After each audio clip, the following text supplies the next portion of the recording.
Hello. Howdy. You're probably wondering what the hell is going on. Why are we posting a Patreon bonus episode instead of our regularly scheduled programming? It's because we're currently under investigation by the federal government. Norm, well, anything can happen, but that's not what is happening right now. We had some personal stuff come up this week that did put work on the back burner. So we knew we needed to put out a bonus episode. Mm-hmm. And we actually debated for quite a while about which episode to put out. Yeah, because we have so many incredible episodes in our back catalog. Yeah, technically correct, but also because we've been giving you all nothing but straight bummers for like months straight on this RSS feed. Yeah. And we wanted to give you a light one. Yeah, Bath School Disaster, Donner Party, Japanese Soldier Who Won't Surrender. All three are topics that'll bum you out. But this bonus episode, boy, is it fun. Yeah, the history of the pet rock, we noticed very little violence in it. Dare I say, zero violence. There is some talk of violence. But very fascinating story. Had a blast researching this one. It's one of our most requested topics on the Old Timey subreddit. Yeah, so we chose this episode. And that's kind of funny because a couple months ago when we recorded it, I remember as soon as we stopped recording, I said, well, that's an episode that'll never go on the main feed. Mm-hmm. Direct quote. And now here we are. We are putting it on the main RSS feeds for An Old Timey Podcast and Let's Go to Court. That's right.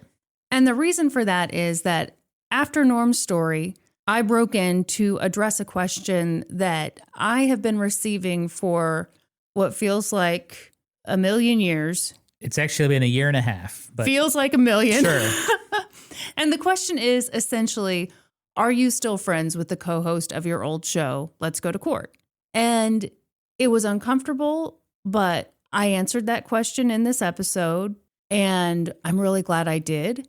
It felt good to just share that and kind of be done with it, except for I wasn't done with it because I found out, and this was humbling, that the entire world is not subscribed to our Patreon. And so not everyone got the message. What? I know. It's effed up, Norm. We can all agree. That's just horrible. Oh, it's the worst thing ever. So I've continued to get that question a bit. And so I thought, well, if we're putting out a bonus episode and we know we want a light one, and this is a light one, this could be a way to just let people know the answer to that question. Yeah, absolutely. It was kind of a win-win.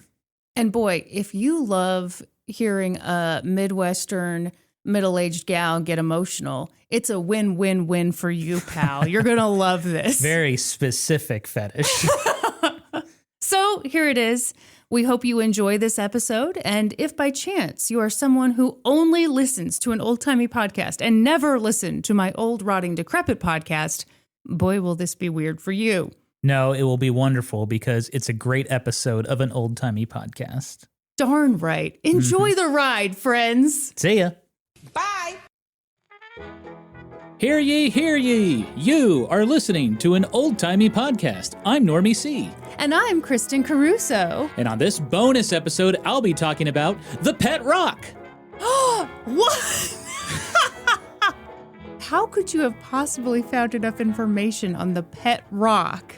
Kristin, I left no stone unturned. Oh my God. I searched every nook, every cranny, every orifice for all the information I could on the pet rock. Sounds like you found it up your butt.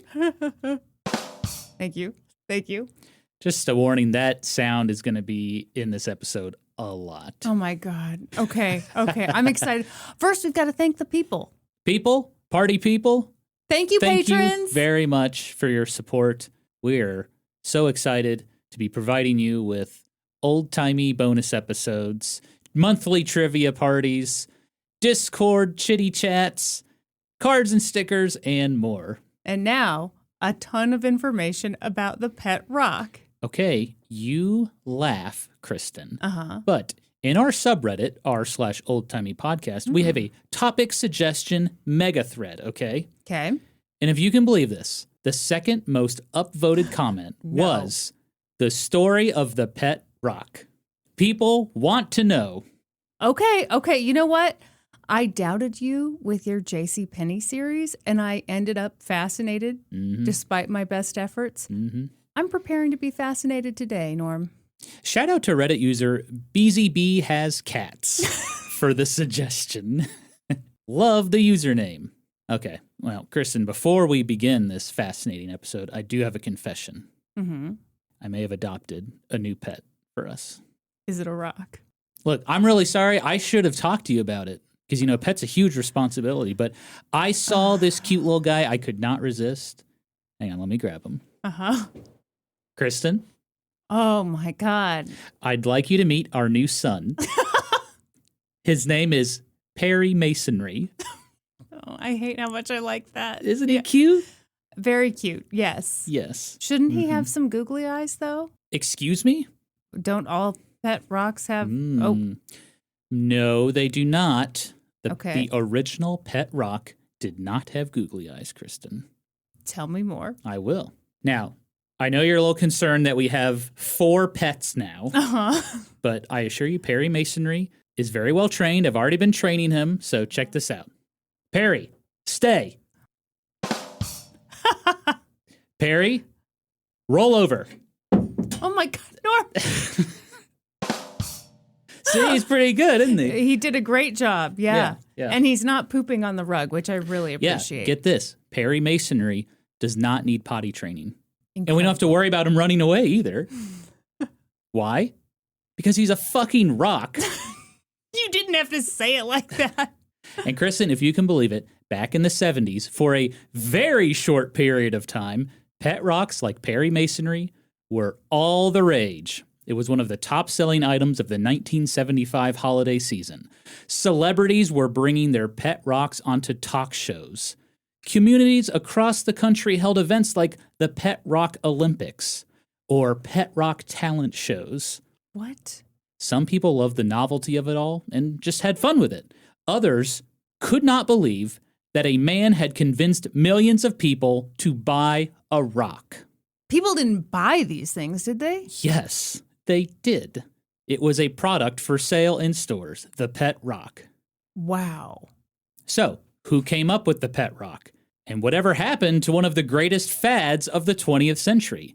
Let's get sentimental and take a look back at the pet rock. Just you wait, I got a million of these. Oh boy, we're really going to suffer, folks. So you didn't know the pet rock was a product? Well, I mean, here's the thing. I figured some dummies probably purchased one in stores. But I figured, no, for the most part, people just went outside. You ever heard of outside and then just glued some googly eyes on their favorite rock and called it a pet rock? Touched grass. Right. Well, as you'll learn, googly eyes were not part of pet rocks. Yeah, I'm sorry to keep bringing it up. I can tell it really bothers you. So here's what I think you might be confusing it with. There was the recent Oscar-winning film Everything Everywhere All at Once. And in that movie, 2 characters transform into rocks with googly eyes, and they have a conversation in a canyon. Do you remember that scene? I guess I do, yeah. Yeah, so that kind of revived the whole pet rock idea because people were kind of obsessed with that movie. Okay. So maybe that's where you're getting it from. All right. Picture it, Kristin. It's April of 1975. A group of pals are hanging out at the Grog and Sirloin restaurant in Los Gatos, California. Roughly translated, the cat, right? The cats. The cats. Yeah. California. They're drinking. They're chit-chatting. They're having a good old time. The topic of conversation that night was pets. How much they loved them. How much they hated them. How expensive pets were. One man complained, ugh, dog training is so expensive. Another man said, yeah, you know, I love my cat to death, but damn, it's really hard to find a cat sitter when I want to go out of town. And then it was Gary Dahl's turn to speak. Dahl, spelled D-A-H-L, like the author, Roald Dahl, was a freelance copywriter who was described as, quote, a cheery teddy bear of a man. He had reddish-brown hair and blue eyes, a full beard. He was a fun guy. Dahl could have provided a lot of insight on pets. He had a lot of pets. 2 German shepherds, 2 cats, 2 goats, 2 chickens, and a guinea pig. Just one? 1 guinea pig. Okay, fine. Yeah, it looked like he was kind of Noah's Ark in this whole That's thing. exactly, I mean, I really liked the 222, but all right, fine. Guinea Pig was riding solo, like Jason Derulo. Hey! So yeah, Gary Dahl could have said a lot about pets, but instead, he took a sip of his drink, no doubt whiskey on the rocks, and said... Oh, God, I didn't even get... Oh, I hate that I was like, why is that a joke? And then rocks. Okay, continue. Yes. Okay, he took a sip of his drink, which was probably whiskey on the rocks. Don't make the joke again, my God. And he said, I don't have any problems with my pet. I have a pet rock. The table started cracking up. Oh my God, that's hilarious. You're killing me, Gary. And for the rest of the night, everyone was telling jokes about having a pet rock. Oh, imagine taking your pet rock for a walk or giving him a bath. You know, I bet it's easy to teach a pet rock commands like stay. At the end of the night, as Gary Dahl drove home to his tiny rented cabin in the redwoods of California, he couldn't stop thinking about his joke. People really thought it was funny. And that's when he had that stereotypical light bulb moment. What if there really was a pet rock?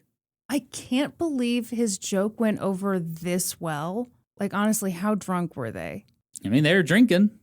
But I couldn't find their blood alcohol level. I'm sorry. I looked. I really looked. Yeah, you should have. But the joke went so well that he was seriously like, I'm going to create a novelty gift out of this. Yeah. He was slaying that night, Kristin. Okay. He could say no wrong. You know, it seemed silly, but Gary Dahl genuinely thought he had stumbled upon an incredible idea that could make him a ton of money. And to be honest, he could have really used a W at that time because his life had gotten off to a rocky start. Norman. Gary Dahl grew up in a broken home. He described himself as, quote, an obnoxious brat, somewhere between a juvenile delinquent and just a bad kid. I doubt that. Well, he thought that of himself, I guess. He joined the Marines out of high school to straighten himself out. He got married. He had a couple of kids. After being discharged, Gary Dahl got into advertising. He was a decent artist, and he enjoyed coming up with unique ways to market products and businesses. He was especially good at copywriting. He got a job as an advertising account executive, and things were going pretty well. But then came a series of hard times. Dahl went through a divorce.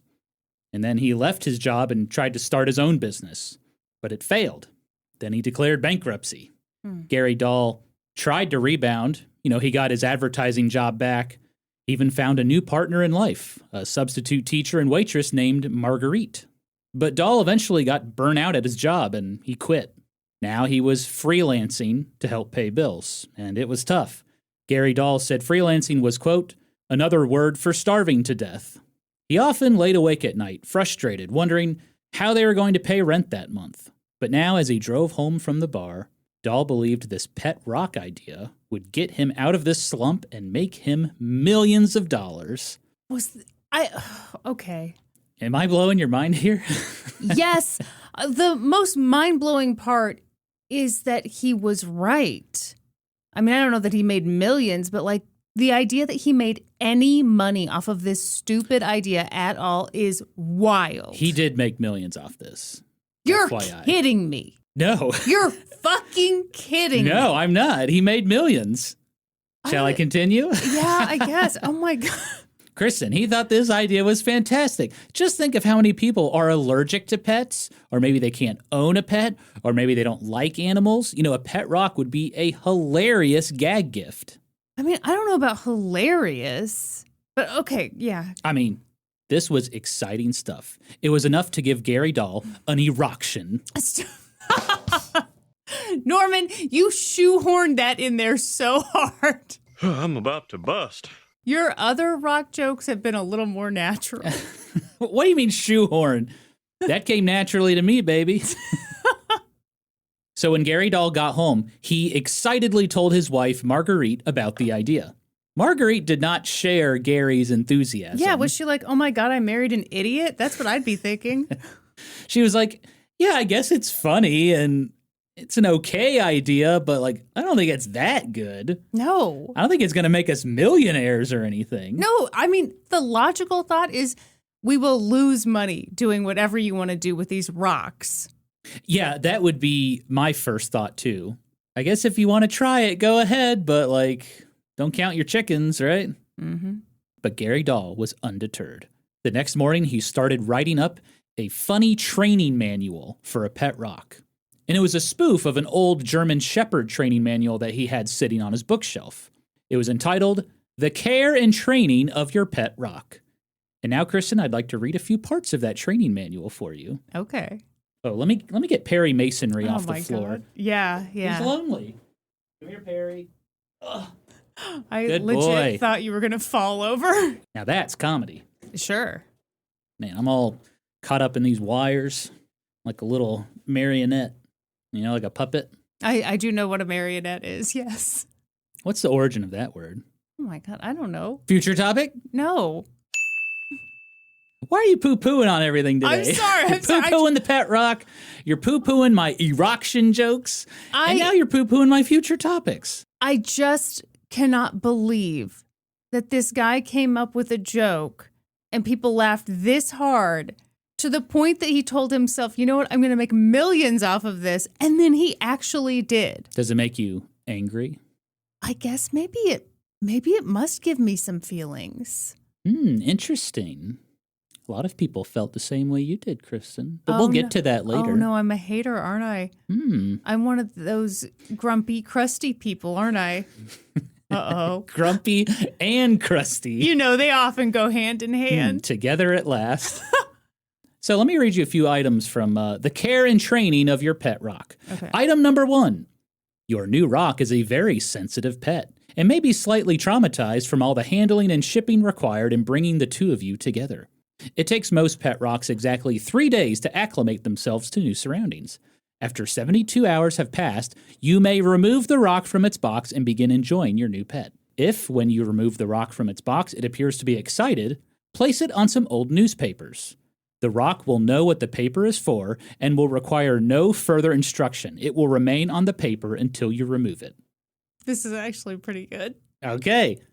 Know your rock. Your pet rock didn't come out of any old rock pile, They descend from a long line of famous rocks. Their ancestors can be found amongst the rubble of the pyramids, the cobblestone streets of ancient European cities, the Great Wall of China. Here's some commands. Stay. It is very important your pet rock learn this command, as it is disconcerting to have a rock that will wander around while you are shopping for groceries or having your hair done. Is that a little chuckle I heard over there, Kristin? I do kind of enjoy it. Surprisingly, most rocks have no difficulty learning this command and respond quite obediently the first time they hear it. Here's another command. Stand.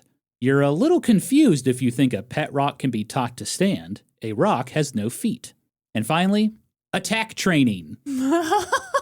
A rock is a loyal, devoted pet that can easily be trained to protect you and your family. Woe be to the burglar or prowler who ventures into the home guarded by a pet rock. Pick up your pet rock, shout the command, attack, and throw your rock with all your might. This method of protection is surefire and results are guaranteed. This is amazing. This is amazing. You're buying the pamphlet, really. Interesting observation, Kristin. Well, yeah. The Pet Rock Training Manual was 32 pages full of these kinds of jokes about taking care of a rock. Yes. It was hilarious. Yeah. And at first, Gary Dahl thought that would be the product, a funny book on training a pet rock. But, the more he thought about it, the more he realized that a joke book would be kind of hard to sell. It would get lost in a sea of thousands of other novelty books. That's when Dahl thought of a way to elevate the gag. What if he included with the book an actual rock and a little pet carrier? Now that would stand out in the crowd. So with the training manual complete, the next step was to find the perfect pet rock. But what kind of rock? Gary Dahl wasn't really sure. He said he just wanted, quote, a plain old dumb rock. Pretty, but not fancy. Mm-hmm. So Gary and Marguerite decided to do some field research. They visited the beaches in Aptos, California to look for the perfect rock. And that's when they found it. Laying silent, beautifully in a pile of sand, a Mexican beach pebble. Oh my gosh. The ones we actually have in our backyard. That's right. Wow. Mm-hmm. Perry Masonry. Well done. Yeah. Isn't he gorgeous. Yeah, it's a good rock. Now that's a good rock. If you're watching the video version of this episode, you can see that Perry Masonry here is a genuine Mexican beach pebble. They are pretty rocks. They're smooth, easy to handle. They're plentiful. They're often used in landscaping, which is why we have them, Kristin. And landscaping rocks tend to be cheap. They're always on shale. Oh, my God. That one was good. Come on. No, it wasn't. It wasn't. I did like your erection joke. Really? Yeah. I thought you said it was shoehorned in. It was. Okay, it kind of was. Uh-huh. I had to work hard to fit an erection into the script. Very few erections actually happened in this story. We don't know that. We don't know. We simply will never know. He was rock hard as he typed up this manual. I mean, maybe. We don't know. Maybe pitching a tent. Maybe he was pushing rope. Okay. We'll never know. That's enough. So the training manual is complete. The rock was picked out. Now Gary Dahl needed to come up with some cute packaging to tie it all together. Luckily, he had a lot of connections from his days in the advertising business, and so he found an old graphic artist buddy to help out. But Gary Dahl couldn't pay him. He didn't have any money. Right, because he was about to become a multimillionaire. Yep. So instead, he promised his graphic artist buddy 10% of all of the profits for the pet rock. Oh, shit. And that graphic artist was like, okay. Ooh. And he came up with a really cute design. It's a simple little cardboard pet carrier with air holes. Mm-hmm. And in a big, chunky font on the side, it just read, Pet Rock. At the top of the box, there was a warning. Important. Open box carefully.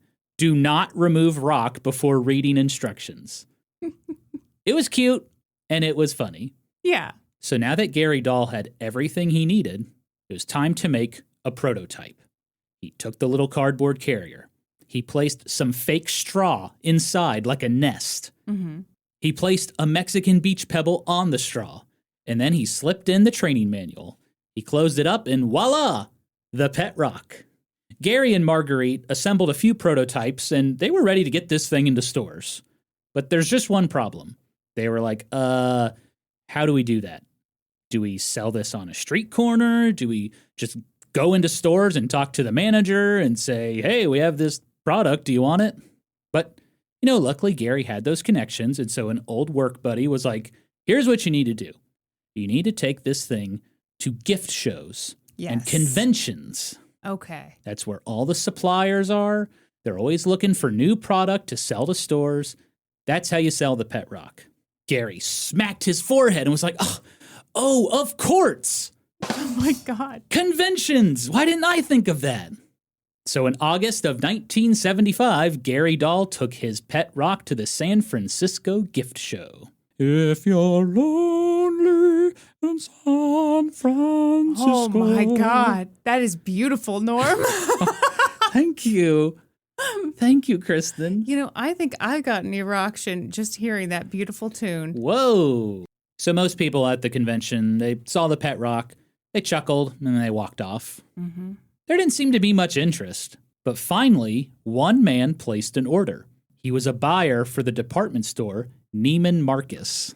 Oh, I thought this was going to be like a Spencer's gift kind of thing. But this is Neiman Marcus? I'm sure there were stores like Spencer's Gifts at this convention, but yeah, big department stores came to these things too. Wow. He thought the pet rock was funny. It was cute. It was cheap. And best of all, it really didn't take up much retail space at all. He thought it could be an easy novelty gift to sell near the checkout aisle. And so he placed an order for 500 pet rocks. That's a decent start. Gary Dahl then showed the pet rock at gift shows in New York and Dallas. And there he got more orders. About 4,500 orders. Not bad. Yeah. Gary Dahl figured, well, maybe I won't be a millionaire, but, I make about $1 profit from each pet rock. So, that's a couple $1,000. Sure. I would be thrilled. If this was my idea and I got a couple $1,000, I'd be thrilled. Selling rocks? Yeah. Of course, Gary Dahl couldn't collect that couple $1,000 until he actually fulfilled the orders. And he had no more money to assemble thousands of pet rocks. Banks were not interested in providing him a loan, okay? You're kidding. Gary Dahl's credit was terrible. He declared bankruptcy a couple years ago. Plus, this business idea seemed absolutely nuts. Yes. I'm sorry, you want to sell what? A rock? And Gary Dahl was like, yeah, so what if I want to sell rocks? That's my prerogative. I'm like, that was stupid. Anyway, he needed money fast, and he got it from his old boss, an advertiser named George Coakley. It's unclear what their arrangement was, but Coakley loaned Dahl $10,000 to get started. What? Yep. Adjusted for inflation? I didn't check that. Norman, you wrote all these eroction jokes, but you didn't adjust for inflation? I'm sorry. Ew. Oh, God. He loaned him about $60,000. Holy shit. Jealous? I cannot imagine someone coming to me and wanting $60,000 for their rock business. For their pet rock business? I don't know. I'm taking a look at Perry Masonry, and I'm thinking, this is a good, sexy idea. I don't know about sexy. You know what? Now that I've seen Perry from that angle, okay, I take it back. You're right, Norm. You're absolutely right. You shouldn't think of your own pet as sexy. I'm a little disturbed. You're the one who said sexy. I said the idea was sexy. I'm sorry.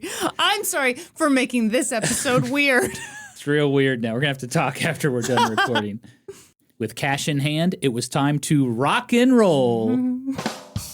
Gary and Marguerite got the training manuals and cardboard carriers printed up. They drove a truck down to Baja, Mexico, and picked up thousands of Mexican beach pebbles for a penny each. And in their tiny cabin, the couple assembled thousands of pet rock kits. Gary Dahl recalled it was like a madhouse. There were rocks everywhere. By October of 1975, the pet rock was ready for prime time, baby. The first orders shipped out to stores like Neiman Marcus, Macy's, and of course, the greatest department store of all time. Say it with me. J.C. Penney. I love your style and pet rocks. Doo-doo-doo-doo. It carried a retail price of $2.99? Higher. $4.99. Lower. $3.99. There you go. There we go. $3.99. Adjusted for inflation, $20. Oh, wow. With the first orders fulfilled, it was time to let the world know that the pet rock was here. And Gary Dahl got to do what he did best, advertising. He got professional headshots of himself surrounded by pet rocks. He wrote up a hilarious tongue-in-cheek press release. And then he dropped off press packages wherever he could. Local TV stations, newspapers, magazine offices, and more. It was good old-fashioned boots-on-the-ground advertising. And you know what? It worked. He really was the perfect person for this. With his advertising background. Because he was a copywriter? Yeah. Yeah, he knew how to sell stuff. Even a rock. Apparently. Mm-hmm. An editor at Newsweek magazine read the press release and thought it was pretty funny. So they wrote a little blurb about it. Sure. And from there, it just kind of spread like crazy. The Associated Press picked it up. United Press International, Time Magazine, People Magazine, TV stations, radio stations. Suddenly, everyone was talking about this ridiculous new product called the Pet Rock. This makes total sense to me. I mean, he drops this off. It's a fun, quirky little story. We all want to have some funny news mixed in with, the bad shit. Mm-hmm. So it's not surprising that this went everywhere. And he had that goofy-ass photo of himself. It is very goofy. We'll show it on the video version. It sells itself. Mm-hmm. Newspaper columnists in particular really seemed to be obsessed with the pet rock. Some of them found it hilarious, calling it, quote, the greatest party gag since chattering teeth. Some columnists were a little jealous. Wow, why didn't I think of that? Others absolutely hated the pet rock, doing their best old man yells at cloud impression. I'm an old man. They were like, I can't believe people are paying money for a rock. What is wrong with our society? Okay, but they're paying for the pamphlet and the little carrier and the joke of it all. I know I was grumpy and crusty at the beginning of this episode, but Yes. I've taken off my buttery, flaky crust, and now I'm here to defend this product. You've moisturized, gotten the crusties off. Although I am shocked, it's $20 adjusted for inflation. $20. Mm-hmm. So yeah, some columnists were kind of poo-pooing on this. Mm-hmm. But as our dear old friend P.T. Barnum once said, there's no such thing as bad publicity. Yeah. Orders started pouring in for the pet rock. First, 1,000 a day, and then 25,000 a day. Oh my God. Then it got up to 50,000 a day, and then 100,000 a day. They can't do this. Holy smokes. Gary and Marguerite couldn't believe it. Maybe the pet rock was a real gem of an idea after all. Needless to say, production quickly outgrew the Dahl's tiny cabin in the woods. They formed a new business, Rock Bottom Productions. Okay, yeah. And George Coakley, the man who had loaned them $10,000, he offered up operation space at his ad agency building in San Jose, California. Of course, now they have to assemble thousands and thousands of pet rocks. So Gary Dahl contracted work with Hope Services, which provides work to people with developmental disabilities. Meanwhile, word kept spreading about the pet rock. It was featured on The Tonight Show and The Merv Griffin Show. Gary Dahl did hundreds of radio and newspaper interviews. He was becoming a little bit of a celebrity. This was the man who created the pet rock. In a matter of weeks, the Dahls had become millionaires. That is absolutely wild. Wild. In weeks, their entire lives have changed. Yes. They went from being in debt to being multimillionaires in a matter of weeks. And just up to their eyeballs in Mexican beach rocks. What are they called? Mexican beach pebbles. Excuse me. Yeah. It's a little offensive to Perry. I'm sorry, Perry. Yeah, it's if I would looked at you and I was like, what are you, like Careful. are you Careful. What am I, Norm? yeah, pale, crusty, Oh, okay. Kansas gal? Where are you from? Yeah, basically. Yeah. Anyway, Gary Dahl recalled going to his mailbox and just seeing it stuffed with checks to the brim. Checks from Bloomingdale's, Neiman Marcus, Macy's, Lord & Taylor, and more. Imagine getting that in the mail. That would be insane. Yep. How does your brain keep up with that kind of change? I don't know. It's wild and it's fast and it's a big change. And I imagine there's so much work to be done that it could be argued you almost wouldn't be thinking so much about the money. Or maybe you, I don't know. I just don't know how you would adjust. Everything was moving very fast. I mean, he came up with this idea in April. Yeah. And by December, he's a multimillionaire. Holy. You know? Yeah. The pet rock quickly became one of the hottest selling items of the 1975 holiday season. But why?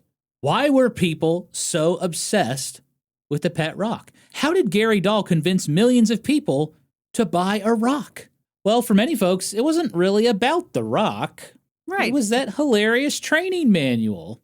And it's the joke. Yeah. One happy customer said, quote, "You're not paying for the rock. You're paying for the booklet, which is so dumb, it's funny. The booklet alone is worth the price." Others truly loved the novelty of having a pet rock. It was a fun conversation piece, a way to crack up your friends and family. Gary Dahl had a different theory. He thought people loved it because they were tired of wars like Vietnam, scandals like Watergate, all the doom and gloom in the news. The pet rock was a humorous escape for a bored public. And TV stations love to show off the pet rock because, quote, "Every TV station needs a brightener to put on after the weather." Yeah. Yeah, you have to remember, this is 1975. Vietnam War just ended, for the United States anyway. Watergate just happened. Gerald Ford's the new president. Yeah, there's a lot of stuff going on in the news. People always love a bright spot. And when the bright spot is also something that some folks can make fun of, Mm-hmm. you know, it's like you were saying with the columnists. Everybody could kind of have a different take. It was something to be mad about or, you know, laugh about. Yeah. I can see why this stuck. You can see why it caught on. Absolutely. The other thing I'm thinking is, okay, I made a big deal about the price being adjusted for inflation, $20. But if you're trying to find a gift for somebody, I feel like you do spend a little more. And I feel like this would definitely be a novelty gift. And a great white elephant gift. Yeah. And you can give it to basically anybody. Yep. And it came out in October, right before the holiday shopping season. So it's like the timing was perfect. And it was in JCPenney. So come on. I mean, Come Jesus on. Christ. Yeah, that's... I'd buy anything in a JCPenney. If it's in JCPenney, you know it's quality. They stand by their products. Sure. I still have a pair of my Arizona jeans from 1996. They're a little tight, but they still hold up. When Norm squeezes into his Arizona jeans, I'm a goner. The women go crazy, I tell you. Crazy. It's like trying to stuff too much Play-Doh back into the tube. The tube? What kind of... the tube, the Play-Doh comes in. Yeah. Do you mean put toothpaste back in the tube? Sure. Play-Doh comes in a tub, right? Yeah. It can come in a tube too, though. The thing I should be focused on is just making sure you never leave the house in those pants. Because once you leave in those pants and the people see you, I'm afraid I won't be able to keep you, darling. That's right. Wow. Okay, you could have been like, I would never, but instead you're Kristin, like, indeed, I do look amazing in those pants. I'm just trying to be happy, okay? Uh-huh. And you're trying to keep that from me, okay? So I'd appreciate it if you let me leave the house in my Arizona jeans that clearly don't fit me anymore, okay? Fair enough. It looks like a bunch of Play-Doh coming out of a tube when I put those things on. So yeah. The pet rock was just what people needed during a difficult time in American history. Incredible! And the craze seemed to be showing no signs of slowing down. All across the country, people seem to be embracing the pet rock. At Lake Superior State University in Sault Ste. Marie, Michigan, students held a bicentennial all-breed pet rock show.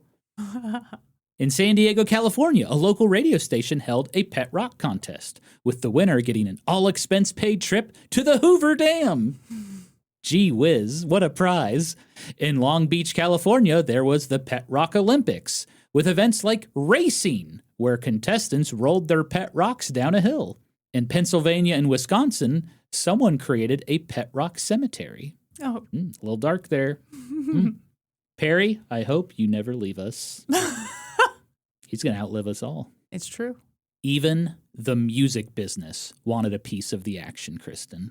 How? A country music record company released a song entitled That Old Pet Rock of Mine, sung by singer Chuck McCabe. Play it. But like the rock of ages that has stood the test of time, I know he won't forsake me, that old pet rock of mine.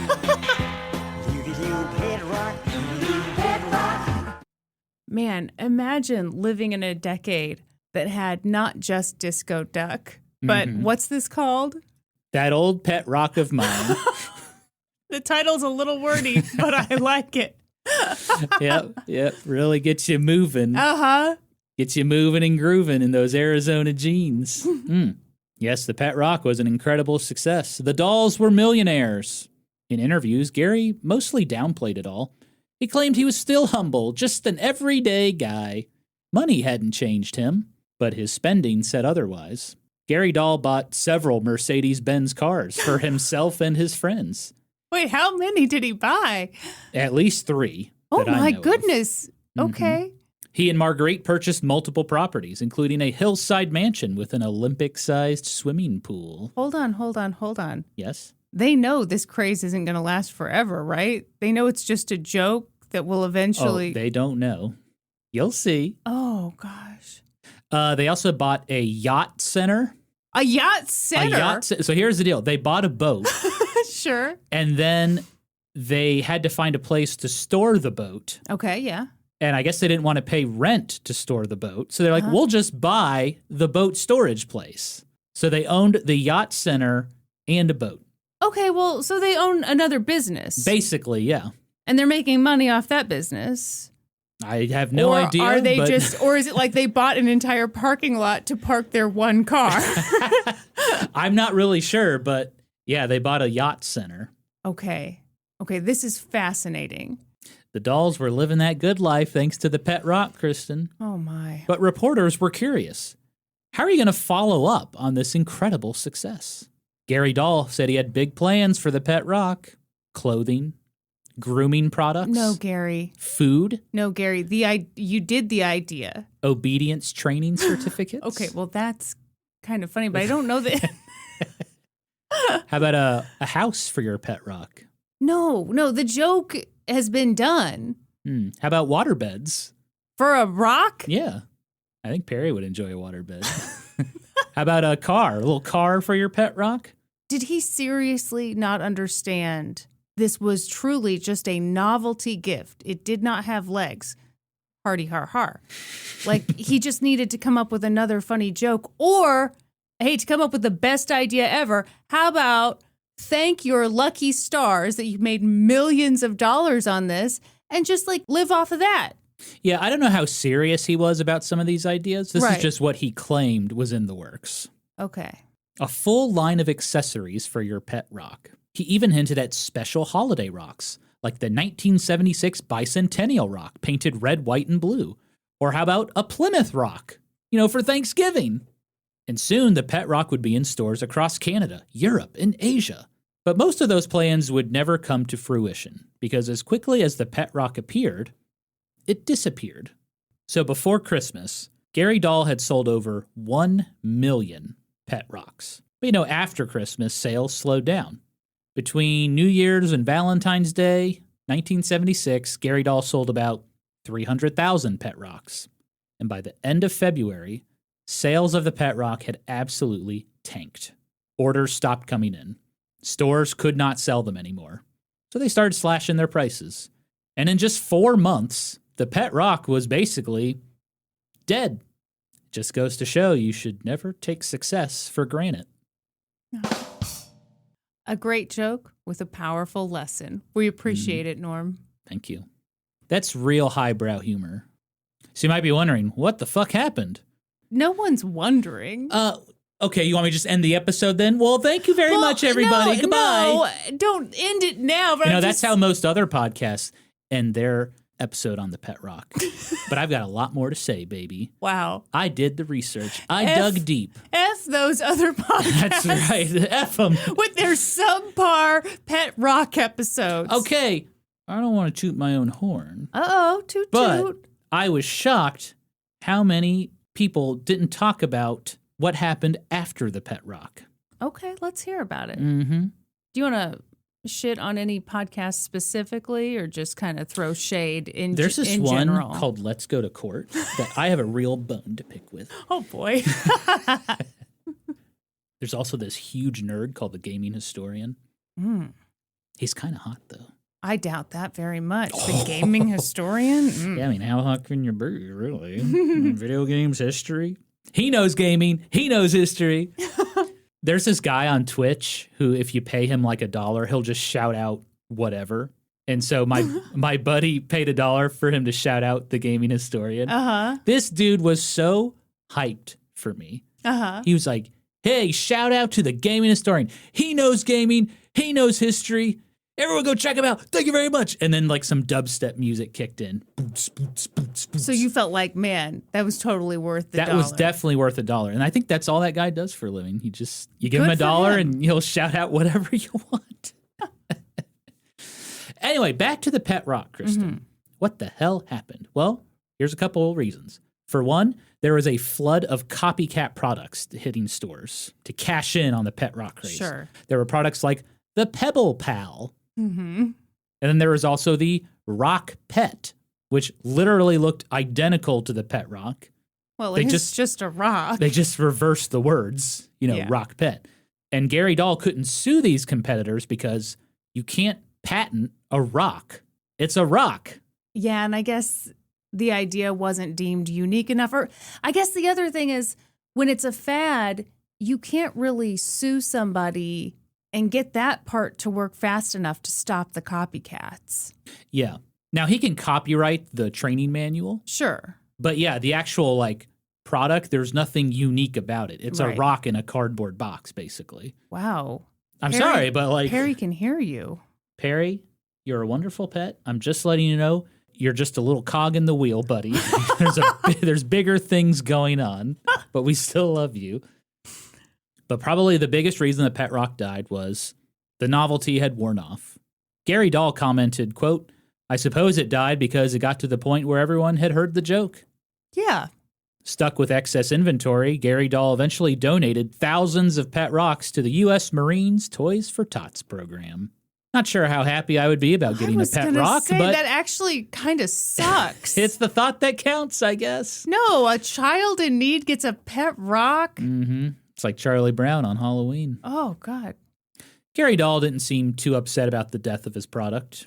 He and his wife had made a ton of money. He had new product ideas on the horizon. And he was finally going to live out one of his dreams, Kristin. He was going to buy and run his own bar. Oh, no. Gary Dahl had always wanted to own a bar. He grew up in them. His mom had worked and ran several bars. Plus, a bar was where he had come up with the idea for the pet rock. A bar was like home for him. So in 1976, the Dahls purchased an old beat-up building in Los Gatos, California. They gutted the place, rebuilt it, and opened up a brand new bar, and they called it Carrie Nations. Oh, that's clever. Thought you might like that. Yeah. Gary Dahl was elated with his new bar. It felt comfy and cozy. Unfortunately, some of his friends weren't there to celebrate with him. In interviews, Gary Dahl noted that after the success of the pet rock, many of his buddies stopped talking to him, including those that joked about the pet rock with him on that fateful night in April of 1975. Gary Dahl said they called him an opportunist, a sellout, a jerk. Oh. He recalled, quote, "I think maybe they figured I did something commercial with something they thought was a private conversation. Who knows? I can understand now why people with money tend to gravitate toward each other." Ew, I don't like that, but... Yeah, Gary Dahl got a little cocky after Yeah. the pet rock success. There's no doubt about that. it. I can see that. I think it was more that and not, oh, I have money now and people hate me. Right. Still, Gary Dahl was positive. He believed the pet rock was not a one-hit wonder. He had many more ideas up his sleeve. But unfortunately, those products completely bombed. Let's hear about them. Oh, my gosh. First, there was the sand breeding kit. It came with a male and female test tube full of sand, along with a booklet entitled The Approved Edition of the Sand Breeder's Guide. This time, it was a spoof on sex education. Mm-hmm. The sand breeding kit promised users could supply filler for hotel ashtrays, grow your own beach, or establish a wasteland in a nearby verdant forest. It sold about 30,000 units. That's way more than I would have guessed. I know, but way less than the pet rock. Right. His next product was red china dirt. Okay. Red china dirt. Authentic dirt dug up from China in a little plastic cube. The box read, "Ownership of red china dirt will make the buyer a resident and landowner of a foreign country, and thereby provide all sorts of diplomatic immunity and tax advantages." Okay, I can kind of see that. Kind of see the gag of it?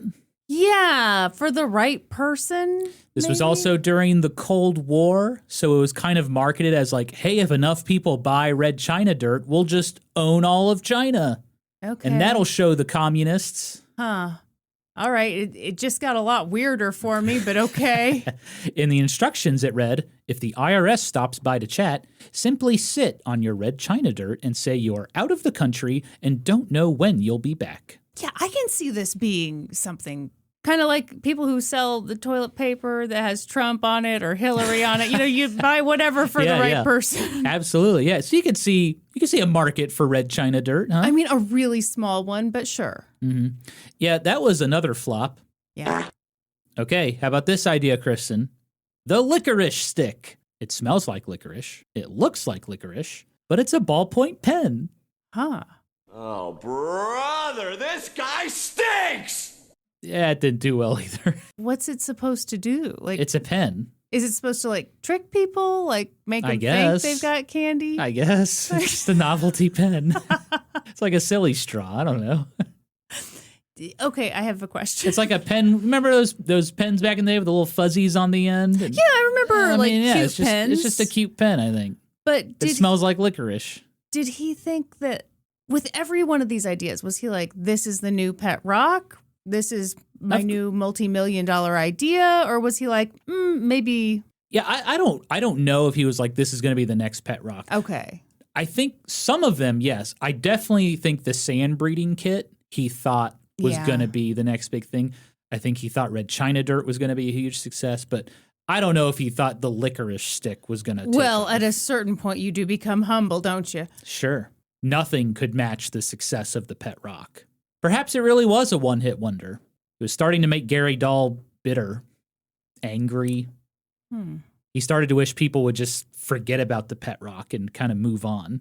But seemed like no one did. Gary Dahl had to deal with a constant stream of people asking for advice on an invention or wanting him to invest in their own stupid novelty idea, like pet elephant dung. Okay, all right, fine. What?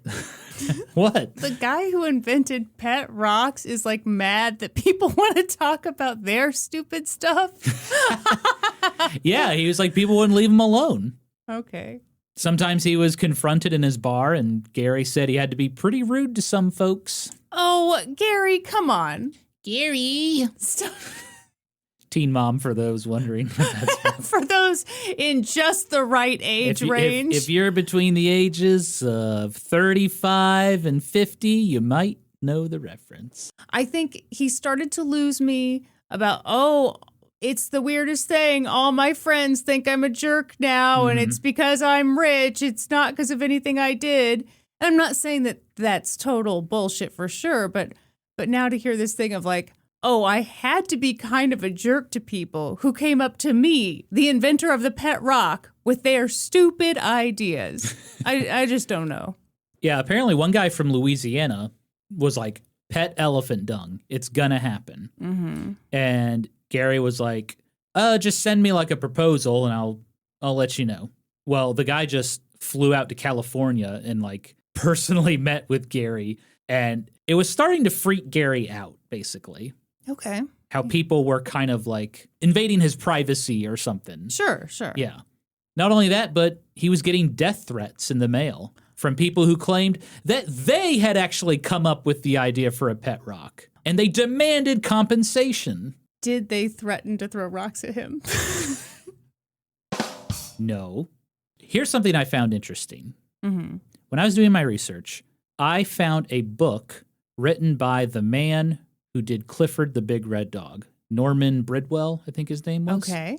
And he wrote a book in 1975 called My Pet, the Rock. It's about a 10-year-old boy who takes his rock to show and tell. And he's like, yeah, this is my pet rock. That's what the whole book's about. It's a kid's book. Uh-huh.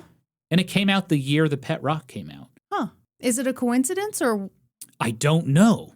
I was trying to find out like the exact month that book came out. Yeah. Because I'm like, did Gary Dahl see this book at some point? And that's how he came up with the idea? Or perhaps Norman Bridwell saw the pet rock and then quickly wrote a book about it, but maybe. I just thought it was interesting. You know, I also think it's possible that Gary saw that book in passing, didn't think anything of it, but sometimes stuff gets kind of lodged into your mind. And Yeah. Just thought I'd mention it. Yeah. Unlike those other podcasts that don't mention it. I'm sorry. Pieces of shit. So as a result of all this attention, Gary Dahl scaled back his public appearances. He said, quote, there are kooks out there. But it wasn't only his professional life suffering. Gary Dahl's personal life was going bad too. He was drinking way too much. It's not a good thing when you own a bar. Yeah. And I must say, as someone who has watched every episode of Bar Rescue, starring John Taffer, an earthworm come to life, that is a very common theme in that show. It is somebody who basically wants their own personal bar because they have a drinking problem. Mm-hmm. And they open a bar, and yeah, it's like their own little drinking playground. They don't actually want to run a business. Everyone, I don't know if you've sensed a theme with the TV shows that Norm mentions, but Norm loves when a gigantic angry man with some expertise Mm-hmm. comes to a random town and yells at people for their incompetence. And there's something about it. Norm just loves it. I find Bar Rescue to be a disgusting show. I find Kitchen Nightmares to be a disgusting show. Like, I don't want to know how gross these places are. I do. And I'm also like, dude, if a place is going that badly, if it's that disgusting, if it's that poorly managed, let it die. Don't come in there and yell at people to get the Clorox wipes out for a couple weekends, and then all of a sudden people start showing up again. This is bad. Listen, John Taffer comes in with a brilliant plan to turn that bar around. Some people stick to the plan, and it's a huge success. Others do not follow the plan, and it fails, as John Taffer predicts. Norm, do you want John Taffer to come in and boss you around? I tell you what, the worst part of that show is when they're like, the bar like drain system is broken and the smell. I know that smell because I've been in bars where like the drainage system's not working. It's Describe like that, the scent. it's like this sour scent, old stale beer, old beer. Yeah. Like liquid that's just been kind of sitting for too long. Fermenting. Yep. Yeah, thank you, Norm. Mm-hmm. Anyway, back to our story. Yes. Yeah, Gary Dahl was drinking too much. His marriage was falling apart. So something had to change. So Gary Dahl made the hard decision and he sold his bar, Carrie Nations. He said, quote, "I decided to save my liver and my marriage." Fun fact. Wow. Carrie Nations is still open today. You're kidding me. Nope, still around in Los Gatos, California. I mean, the name is really good. It's a great name, and Gary Dahl spared no expense inside. It is absolutely gorgeous inside.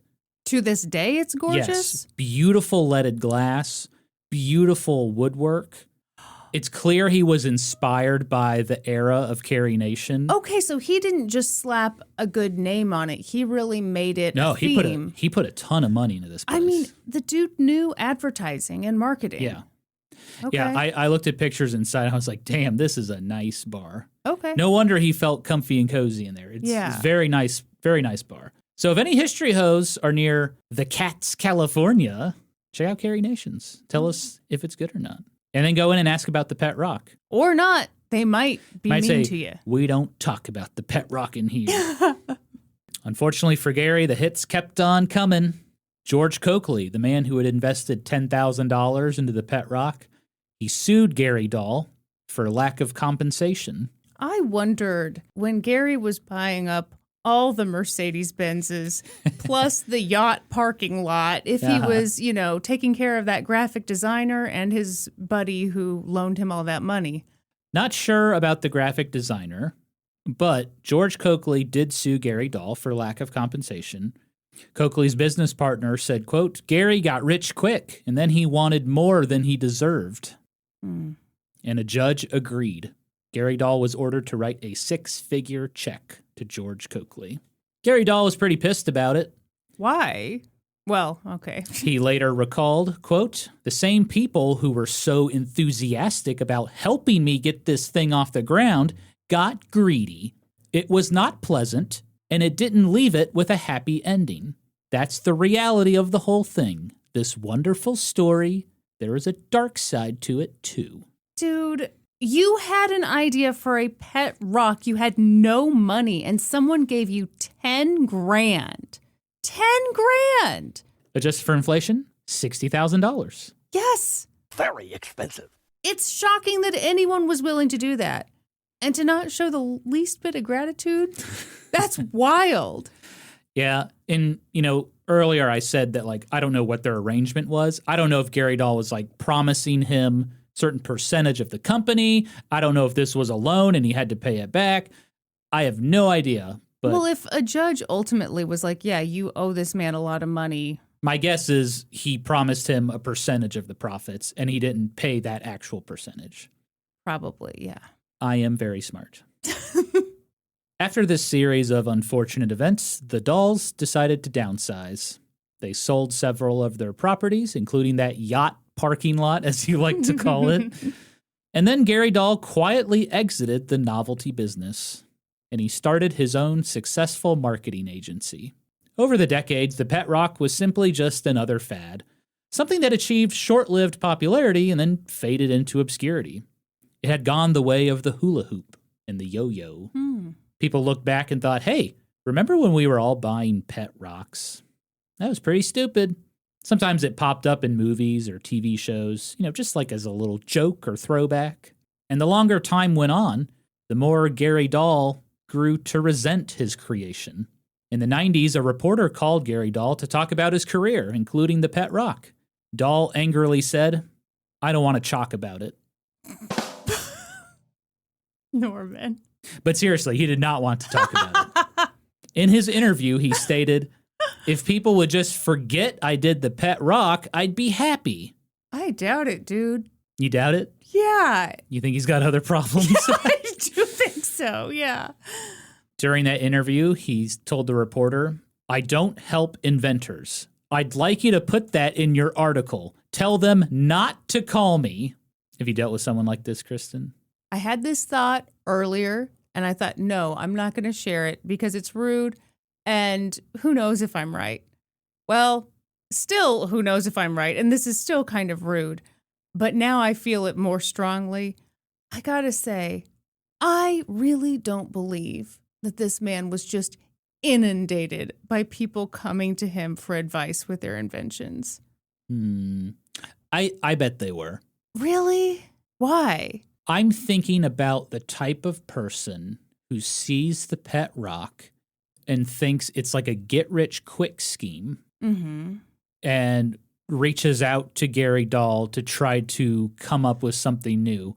Okay. I think he definitely was bombarded with, as he called them, kooks. Okay. I think he was.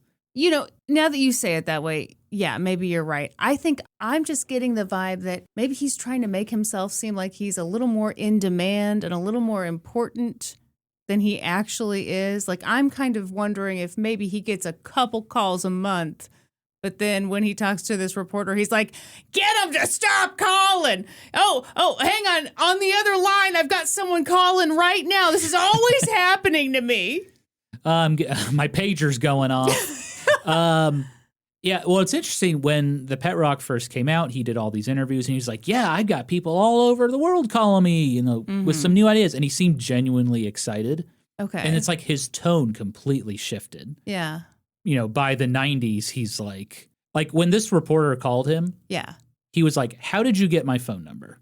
I think he was like genuinely sick of it. That's the vibe I got.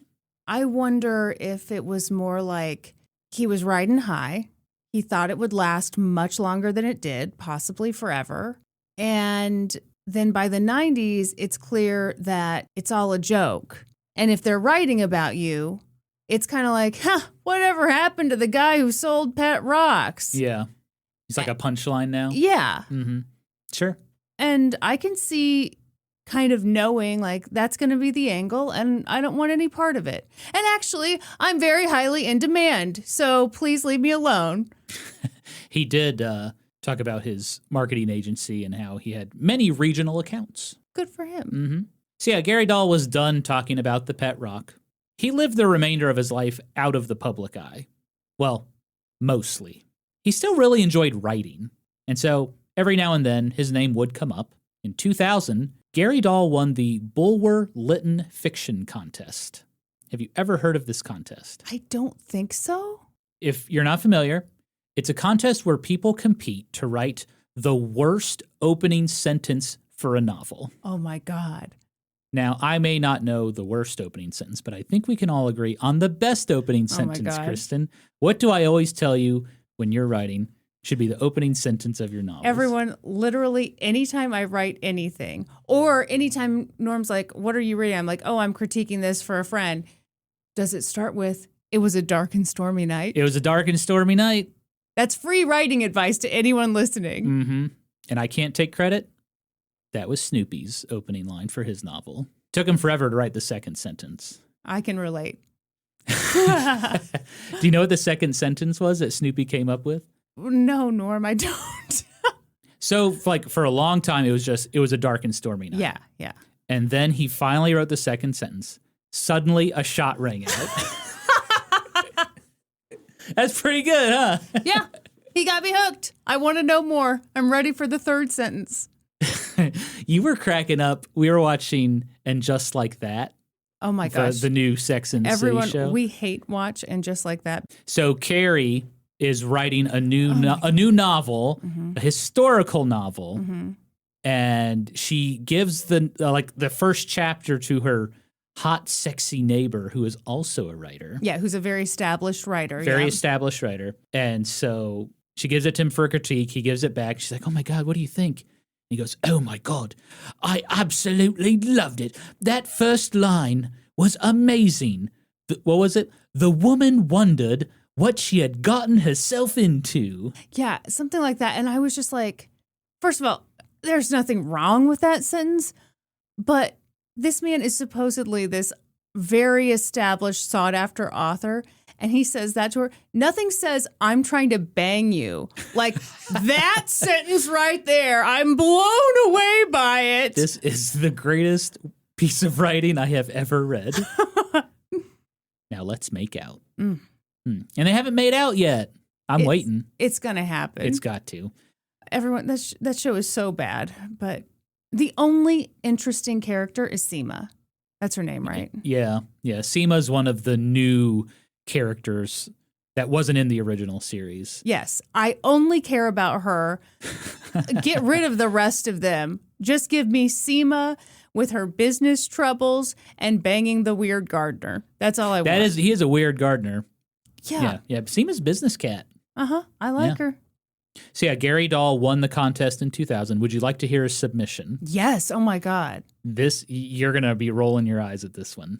Okay, so it's the worst. The worst opening sentence for a novel. Okay, let's hear it. The heather-encrusted headlands, veiled in fog as thick as smoke in a crowded pub, hunched precariously over the moors, their rocky elbows slipping off Land's End, their bulbous, craggy noses thrust into the thick foam of the North Sea like bearded old men falling asleep in their pints. He is good. He is good. That sucks so bad. It's really bad. But it's so overwritten. Yes. And like every word is trying so hard and holding so much weight that by the time you get to the end of that sentence, you have no idea what the fuck you just read. He did a great job. Expertly done, terrible sentence. Yes. In 2006, the Dahls retired and moved to Jacksonville, Oregon. A year later, Gary took all of his advertising knowledge and wisdom that he had learned over the years, and he wrote a book, Advertising for Dummies. In 2015, Gary Dahl passed away. He was 78 years old. Meanwhile, the pet rock lives on. In 2022, a toy company called Super Impulse bought the rights to the pet rock. Perfect name for the company that buys a pet rock. Exactly. And they revived the brand. So, yeah, you can get your very own official pet rock on Amazon. Good of you to support a small local business, Norm. Yep. Little business called Amazon. Well, I'm sporting Super Impulse, but okay, sure. Amazon's just a marketplace, where entrepreneurs can put their products. I've seen a lot of like Amazon propaganda lately, like commercials. Have you really? Yeah, I saw one where it was like, as an Amazon worker, you can make $22 an hour and take out your girlfriend on that wonderful date. And it was like this blue collar worker guy like showing up at his girlfriend's house, and they like go out to eat. And he says, "Don't worry, they give me pee breaks. Life is really good." Mm-hmm. Should I tell my Amazon story? He had the piss bottle in his pocket. Okay. Oh shit! Yes. Should you? Everyone, talk about it, because this is a crazy story. Holy shit! I hope you're sitting down. I hope you're not eating cottage cheese. If you have your pet rock, start petting it. You're going to need some therapy after this story. Okay. Several months ago, my darling mother, Sheree, got me a pair of pants off Amazon. My struggle with pants, I can never find pants that are long enough, so I always have to buy tall sizes. I can never just I'm nothing like you hosts who can just go to a store and pick up a pair and go out the door. These adorable ladies at 5'2". God, if you're 5'2", you're adorable. I'm sorry. Don't argue with me. So, story of my life, can never find pants that are long enough. My mom, did a bunch of research, found these pants on Amazon that are, yoga pants that are definitely long enough, blah, blah, blah, blah. Great, great, great. What a wonderful gift. She gets me these pants. They look really cute. Okay. Nice emerald color. Yeah. I took them home, tried them on. And again, in my mind, the only thing I'm thinking about is, are these pants long enough? I'm not thinking about anything else. So it's just, okay, put them on. I did notice that our dog Kit was really sniffing me a lot in these pants. Very curious. I didn't think a ton of that, whatever. I looked in the mirror.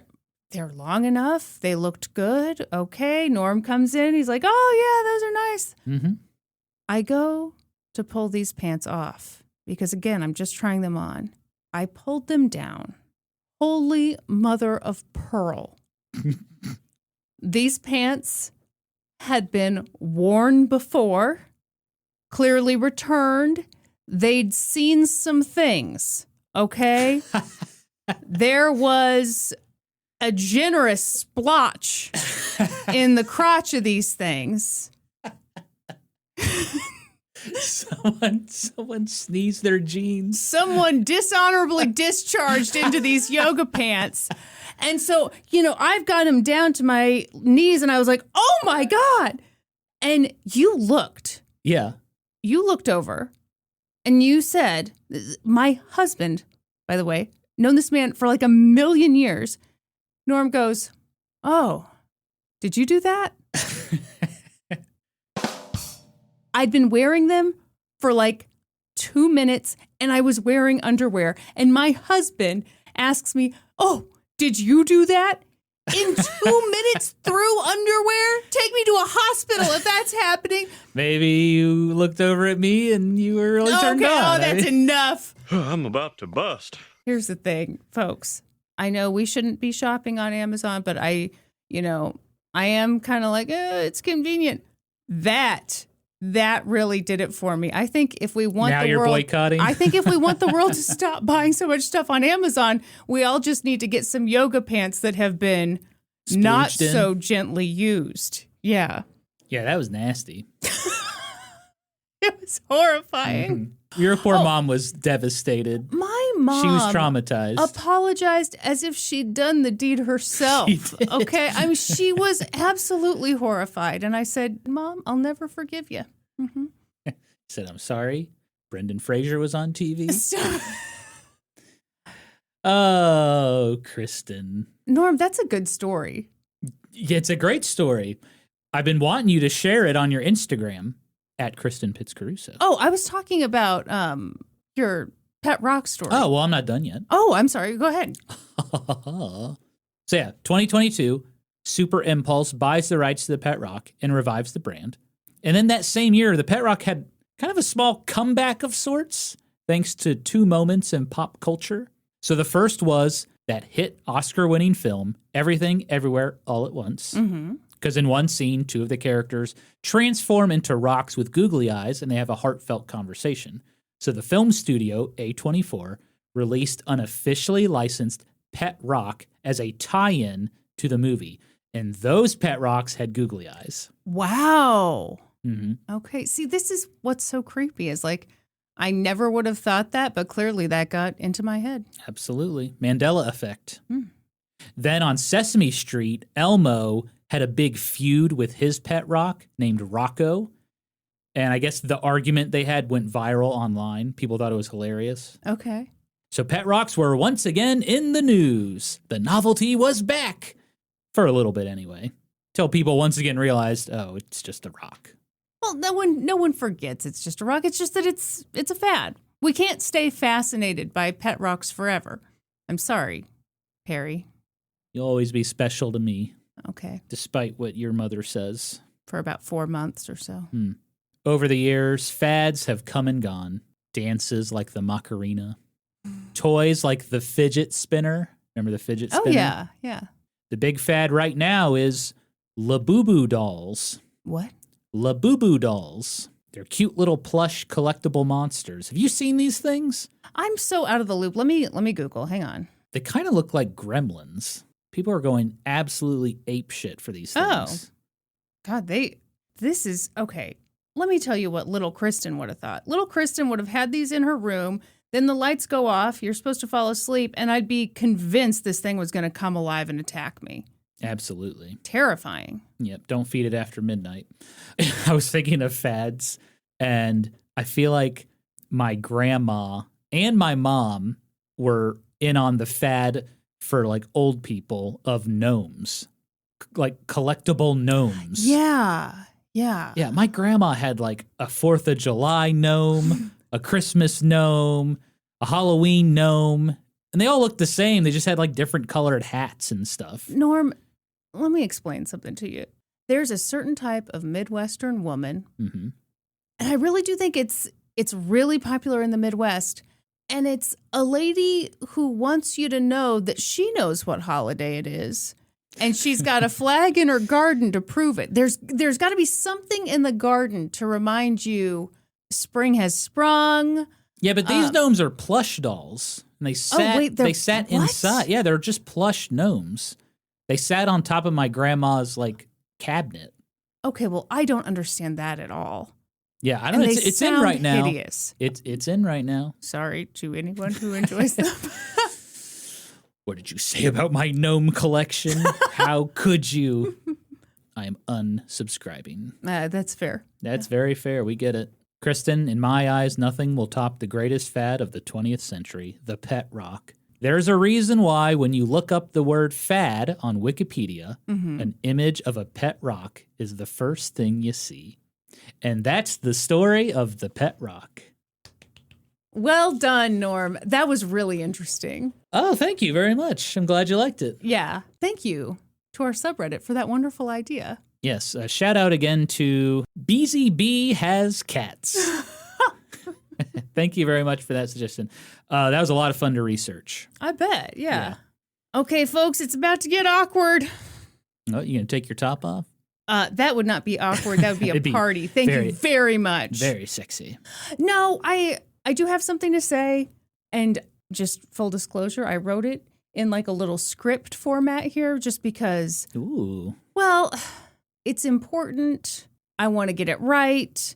And so I've written it out. I don't know how strictly I'm going to stick to this. And also, I do have to apologize because we've been doing an old-timey podcast for like a year and a half now. Mm-hmm. We do have a lot of people who have signed up on Patreon for an old-timey podcast. That's right. We call them Fresh Hose. We call them Fresh Hose. And you folks have maybe never listened to my old podcast, Let's Go to Court. So if that applies to you, then this whole talk is going to seem very weird and have zero relevance to you. So I apologize to the Fresh Hose. Let's just say this is a very special episode of an old-timey podcast. It's like those 90s sitcoms when, like, the kid tried a cigarette or sure, we want to talk to you guys cheated about on the test. Or caffeine pills. Caffeine pills, classic, Saved by the Bell. So what do you got, Kristin? Okay. I have something to say. Oh, this is so awkward. I have something to say to all the men listening to this episode. No, I have something to say. And full disclosure, I really debated saying anything here on this bonus episode just because we've worked so hard to make an old-timey podcast its own thing, and it is its own thing. But we also know that a lot of you who support us here on Patreon started as Let's Go to Court fans, and you did us the massive favor of sticking with us as we created this new thing and got it off the ground. And I did want to address it here in this bonus episode because I do think some of you might be interested in this. So basically, ever since Let's Go to Court ended, I've continued to get questions about my relationship with my former co-host, namely, are you two still friends?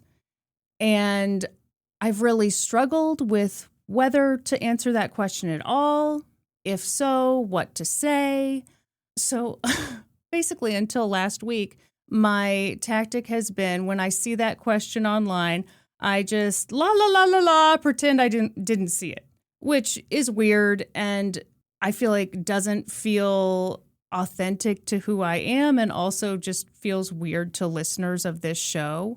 Sure. So I did go ahead and finally answer that question. I answered it on one of the old Let's Go to Court subreddits because someone had asked the question again. And so I just thought, you know what?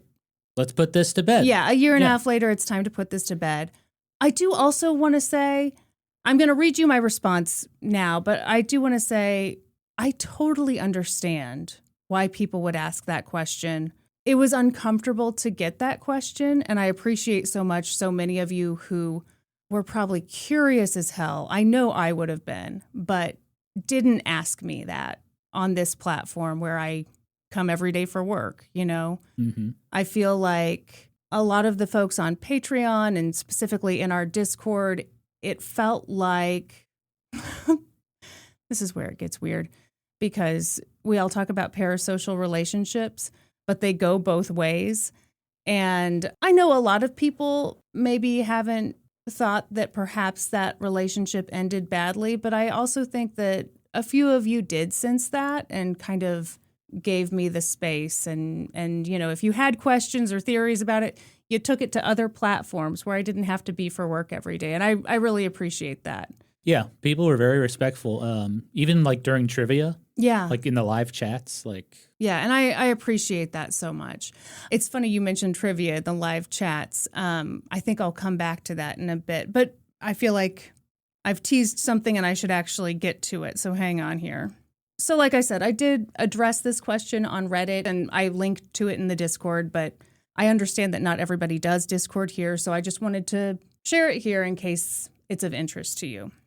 So here's what I wrote. I said, "Hi, everyone. I'll go ahead and address this. We are not still friends. For the record, I'm still so proud of the show, proud of what it meant and means to so many of you, and proud to have been half of it. The sad truth, though, is that it did end badly. For what it's worth, I don't blame anybody for being curious about what went down. I'm nosy. I would want to know, too. I'm also not one for sugarcoating, so instead I'll go for a little cheese. The end of LGTC was tough, but it taught me a lot of lessons that I don't think I would have learned otherwise. In that sense, I'm grateful for that experience, grateful to my former friend, and grateful to all of you. Thank you to everyone who loves and loved LGTC, and thank you to everyone who is loving an old-timey podcast. The past year and a half has been a weird, wild journey, and I'm glad to be where I'm at right now." Ugh.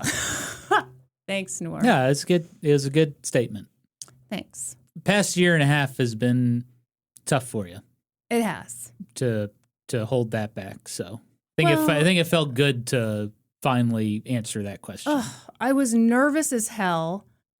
You were with me when I posted that comment, and like the second I did, I just cried. Mm-hmm. But it does feel really good to have said it, to just have it out there, because it's funny. It's like, it's not like it's a secret to me, but I think I was really worried about how people would react. And I worried that, you know, that show meant a lot to so many people. It meant a lot to me. And I thought, what if I tell people this and I'm like ruining this thing that people really enjoyed? Well, because like the friendship was like a core part of that show. Sure. Yeah. But I have been really touched by the response. Like, people have been very understanding and very kind about it, which, you know, it's one of those things I kind of wish I'd done it sooner now, because I'd made it more scary in my head than it needed to be. And that happens. Yeah. You know. Yeah. Anxiety does that to you. Sure. Yeah. Sure. I do want to clarify. I think if I could go back in time when I made that comment, I want to clarify that the friendship did not end because someone quit a job. I would never end a friendship because someone quit a job, even if the job was important to me. So I do want to clear that up. You know, things had been tough for a while, and they got tougher at the very end. But, and I gotta say, it was really hard. And if you had come to me at that time and said, hey, with some time and perspective, you're actually going to truly believe that everything turned out for the best, I would have punched you in the butt for saying that. But I mean, I would have. I can't imagine saying that to you. Oh. At the time. I would have run out of the house. oh yeah, you would have, it's all for the best. And then Don't worry, everything will be fine. And then I just run out. I mean, it is true, though. It's true that sitting here today, I feel so lucky for how things turned out. And man, it's been a wild ride, but I really am grateful for it. I feel like you and I are doing what we were meant to be doing. Telling people about the pet rock. This was our calling. And me telling gross stories about pants. Uh-huh. I do want to also say, you know, talking about having gratitude for my former co-host, I'm not just saying that to be nice. I really mean that. I think back to my life when I started Let's Go to Court. You know, I came up with that idea. I asked her to join me, and she did. And now I'm here. And I can't be anything but grateful for that. It's funny. It's one of those things. I would like to think that maybe I would have found podcasting success some other way, somehow, but I have no way of knowing that. Yeah. And so yeah, you do have to be grateful. It was a good ass show. Thank you. Let's Go to Court was a good ass show. I think that's Still is. I think that's the other thing is that I'm proud of that show. Yeah. You should be. I am. That's what we like to hear. But things have been awkward. And I think that's why, you know, I realize that I risk upsetting some folks by sharing this in this episode. And I'm sorry for that. You would think that years of therapy would have taught me that I'm not responsible for other people's feelings. But if this bums you out, I really am sorry. Have you learned nothing, Kristin? Basically. For example, a couple weeks ago, we had trivia, our monthly trivia. It's always so fun. And at the very end, we were trying to figure out, what topic do we want to do next month? And someone commented, you should do Let's Go to Court and Old Timey Podcast Trivia. Yeah. And you and I ignored it. And then, of course, you know, the chat was kind of going fast. So I'm sure they just thought, they didn't see my suggestion. So they suggested it again and we ignored it again. And I was just thinking, this isn't me to keep quiet about this. Like, I don't need to say anything bad about anybody. I don't need any of that. But, you know, I think I just want the community to know. Yeah. Because, again, if I had been a Let's Go to Court listener, I would have a tinfoil hat on. I'd be posting all my theories everywhere. I would want to know. I would want to know. Yeah. Well, I think for a long time it felt like a cloud hanging over your head. Yes. Or like a dark specter following you. It really did. Yeah. And like, that shit sucks. No kidding. Yeah. I remember, you know, when we first started an Old Timey Podcast, like, I feel like that's when the questions were kind of at their peak. And it was also when things were hardest for me. And I remember I kept saying, like, I don't know what to do. I don't know what to do, because I said, if we ever get this podcast as successful as I hope it will be, and we're able to do live shows, it's going to be very natural for someone to come up to me at like a meet and greet or something and be like, hey, how's so-and-so, you know, or just ask a basic question. And what's my game plan then? Am I going to mean mug somebody because they couldn't read my mind? You know, like, so it just, and then you were very rude because you were like, Kristin, it's going to take a very long time for us to get to that point. Sorry, I had to keep it real with you. You did have to keep it real. But yeah, it feels like a relief to have talked about this. And I don't know, it's kind of wild to hear from so many other people who have been through something similar. I think going through it myself, it felt like I was the only one who this had ever happened to. Mm-hmm. Turns out, no.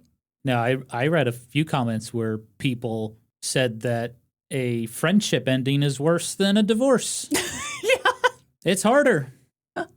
Honestly, yeah. So I've never been divorced, and I hope to never be divorced. But of course, if Norm runs out in his Arizona jeans that are so tight, it's, better watch out. It's going to happen. Yeah, I think that's one of the funny things is, a friendship ending, even when it needs to end, even when it ending is for the best, somehow it still sucks. Riddle me that, big boy. Don't call me big boy. Sorry. Yeah, it's tough. So now that that is out of the way, it occurred to me when I was kind of writing this out that I think that I can finally say thank you to people in a more real way, because that was so tough. And when we bought the Patreon, I genuinely did not know how many people would stick around. And for the record, like, I don't blame anybody who was like, well, I signed up for this show and now the show's over and history's not my thing. This new thing's not my thing, Yeah. But I am so grateful to anyone who either just gave us a chance, but especially to those of you who stuck with us. Yeah, we're both grateful. But you helped me more than you know. And again, I totally understand why people had questions and theories and all that, but it still amazes me how few of those came to me in our Discord or through Patreon. It just felt like, and again, this could be in my head, it could be some weird parasocial thing that's not actually happening, but it felt like people knew I needed some space to get through a tough time and create something new. And I'm just really grateful for that. Yeah. Also. What else you got for us? Okay. So, like I said, I shared that response, got a lot of positive feedback on it, and I appreciate it. I did see some jokes from you assholes who were like, oh, this is proof that you should never start a true crime podcast with your friend, blah, blah, blah. I know people are kidding, but also kind of not, because, there have been a few podcast blow-ups over the years. Yeah, this is not an original idea or story. It's not an original problem. But I do want to say something about that, because I know that starting some new creative endeavor, it's so easy to get discouraged, and the easiest thing is to just not do it at all. And the idea of someone looking at this experience and thinking, I just shouldn't do it. Oh, I hate that. Because, of course, there are big risks when you start a business with a friend, particularly when that's a public-facing business. Yeah. And when it gets bad, it's easy to only focus on the risks and the negativity, but there are rewards to it too. And I got both. The highs were high, the lows were low, and it was worth it. I gained more than I lost. And I think that I learned a lot of lessons through that time in my life. Really hard lessons, which it's funny. I kind of think life tries to teach you things in subtle ways at first. And then if you don't get it, you get the really hard lesson. And hopefully the sunny side of that is that hard lessons really stick with you. And they are the hardest. They suck the most. But man, you don't forget them. Yeah. Yeah. And so I just want to say that it's way more good than bad. I'm really grateful to all of you, and I'm grateful to you, Norm. Oh, thank you. But yeah, I'm really happy with how things shook out, and I hope this doesn't bum anybody out too bad. But I do feel good, says the woman with tears in her eyes. Kristin, you got to speak your truth. Yeah. We understand. Yeah. And we are proud of you. Oh, you know what, everybody? I'm looking over this little cute script I wrote for that talk, which I didn't really look at much at all. But I did end it with, thank you all for listening, and thank you for continuing to listen. That was pretty good. Mm-hmm. All right. Yeah, stick to the script, Kristin. This is all completely new information to Norm. He had no idea any of this was happening behind the scenes. Yeah, I'm a little behind, I guess. Yeah. Yeah, Kristin came to me. He's like, hey, you want to start a podcast? I was like, I guess. I mean, what happened to your old one? Well, Kristin, Yes. are you ready for this month's bonus questione? Yes, I am. Okay. As you know, our topic today was the pet rock, Huh? a fad from the 70s. Yes. So I asked the history host, in honor of this month's topic, we are asking, what is a fad or trend that you really got into? The Macarena? Beanie Babies? Tell us everything. So, without further ado, let's read some of your answers. Kristin, would you like to start? Oh my gosh. Okay. You told me before we started recording that you were going to ask this question in the Discord. And Yeah. I immediately was like, oh gosh, I've got to think of something for me because like I feel like we always want to share ours too. And the thing I thought of, it's the second thing that came up in here. And I didn't really think that this would come up. Antique Gardening Tool says, oh no, the 2008 hair poof. The hair poof? I thought of that too. Yeah. Now, what is the hair poof? You know, it's that thing where you take the clip and you have that poof in the front. Don't you remember? It looks like a little umbrella. Umbrella? Like the hair poof. Kind of, it doesn't touch your forehead. It kind of. Right. Well, no, it kind of swoops up and then you take two bobby pins and kind of. Oh. Yeah. Yes. I know what you're talking about. Not quite Snooky, but you know, Hang on, I'm going to look up hair toned poof. down Snooky. Hair poof 2008. Oh, God. Yep. Hillary Duff, Lindsay Lohan. All the greats did it. The Olsen twins. Uh-huh. Lauren Conrad. Yeah, Snooki had a very pronounced hair poof. Sure. Okay, yeah, that is definitely a fad that is no longer around. Renee has an interesting answer. Okay. She says, that old decrepit podcast, Let's Go to Court. soon! Are you calling Let's Go to Court a fad? Hey, 6 years is a good run for a podcast. It is. It is. Oh, hell yeah. Chels says gauchos. I had so many pairs of gauchos. What are especially- gauchos? Oh, my God, Norm. Especially the capri length ones. I cannot look back at old pictures without cringing. Okay. What the hell is a gaucho? Norm, the pants? Yeah. Oh, with the big openings. Yeah, they had very yeah. wide legs. They were mysteriously tight in the crotch. I mean, so you would have all the room in the world for your thighs. And also, like, it was usually an elastic waistband, so they didn't hug you too snug there either. Yeah. But, man, you would often see some camel toe with those gauchos. God, you look like an old-timey marksman, those pants. Hiding in the brush, waiting to take the shot. Mexican Pig Butter says, feathers in the hair. Oh, that was a thing, huh? Okay, Cum Kardashian responded, I have feathers in my hair to see Kesha. She's like my idol. What is that from? Okay, and then Cum said, in parentheses, this is a reference. I did not need to be told, but you, who just made a Teen Mom reference earlier in this show, Gary, Was that on Teen Mom? Janelle said that to her attorney. I mean, if memory attorney? yeah, remember, like, it was like, I think she was going to have to, like, serve time or something. Like, she was facing some serious consequences. But she said, I can't go to court because I'm meeting Kesha. It was maybe more important than just a court date. I can't remember what it was exactly. We are but taking your child away from you. I will tell you something. The attorney was not impressed by her need to go to a Kesha concert. And she had feathers in her hair for the Kesha concert. Janelle was the one who was dating Kifa. Yeah. And he's smoking the reefa. Yeah. Right? Of course. Gotcha. I remember her because I think they lived in North Carolina. And I was like, oh, that's where I'm from. I felt a connection. Airtight Crisis Fart says, does dieting culture count? To be fair, that was mostly my mom's doing. Having Melba toast and Snackwell's cookies on the regular. Oh, Oh, the little devil's food cakes. those things. Yeah, dieting fads and trends. Yeah. I mean, that's a thing, sure. That's some toxic stuff, but I did love those cookies.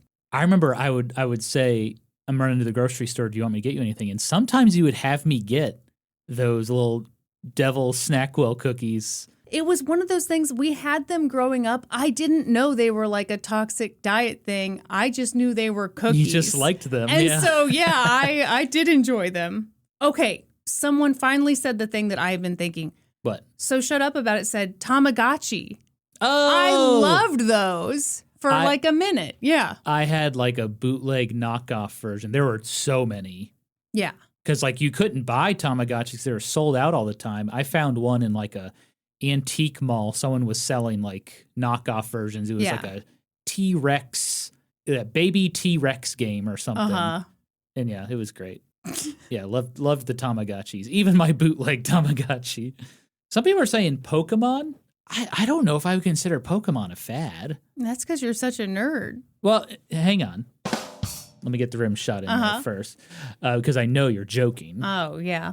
I guess it was a fad when it first came out, but like Pokemon's still very popular today.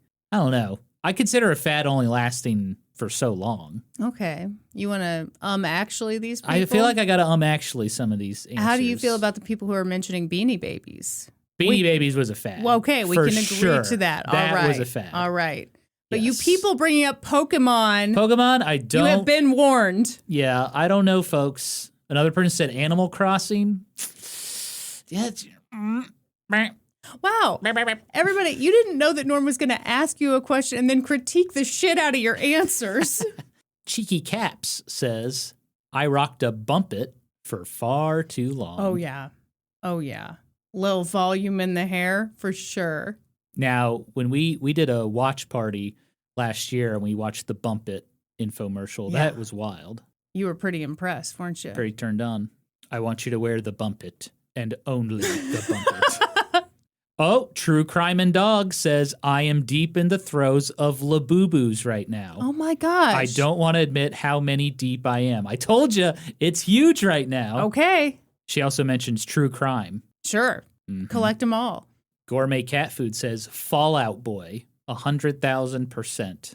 Fully black hair, insane eyeliner, weird black cargo pants, learning every song and trying to start my own band with my friends. Hell yeah. My mom would only allow me to wear a certain amount of black clothes, so I felt so caged. She didn't understand you. Stop holding me back, Mom. Frozen like a grape.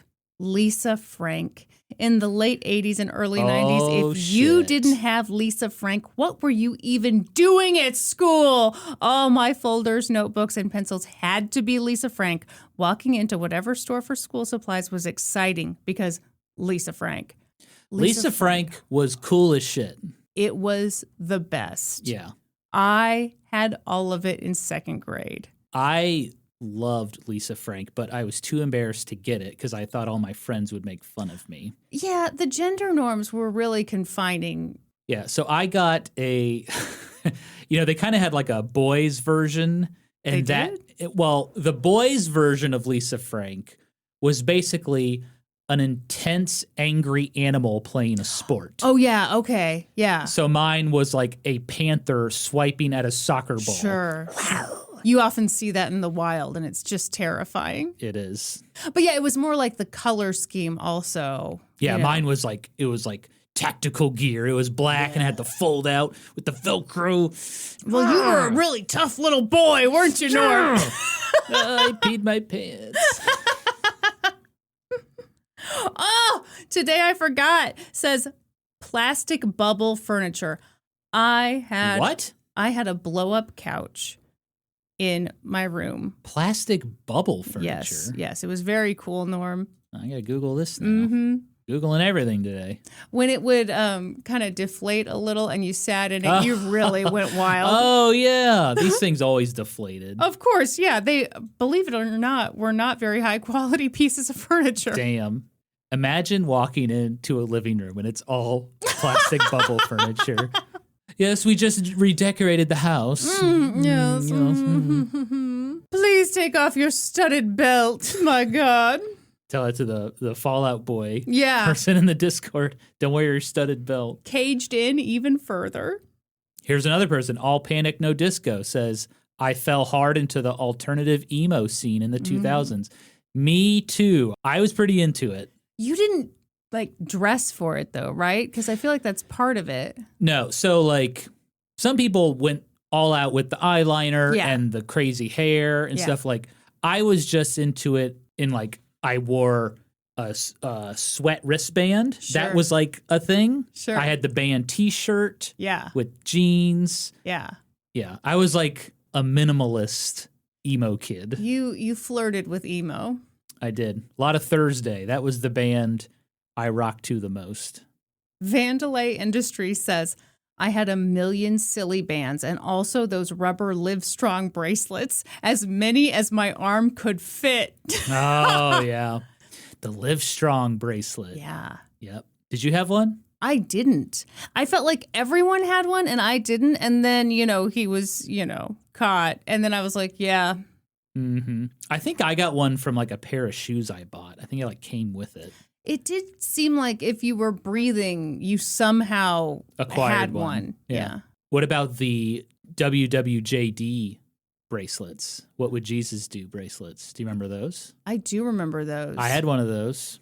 You're not religious. I know, which is very strange. But Did like, you wear it? Yeah. Okay. Because it was like a fad. Oh, okay. Everyone was wearing them. Yeah. Wow. Yeah. Small town, North Carolina. Sure. Yep. Absolutely. Everyone wore those things. You were always asking, what would Mr. Jesus do? Actually, mine stood for what would JCPenney do? Okay. Right? Buy up a whole bunch of land in Florida. That's right. That's right. Uh-oh, Norm, this question has created some tension.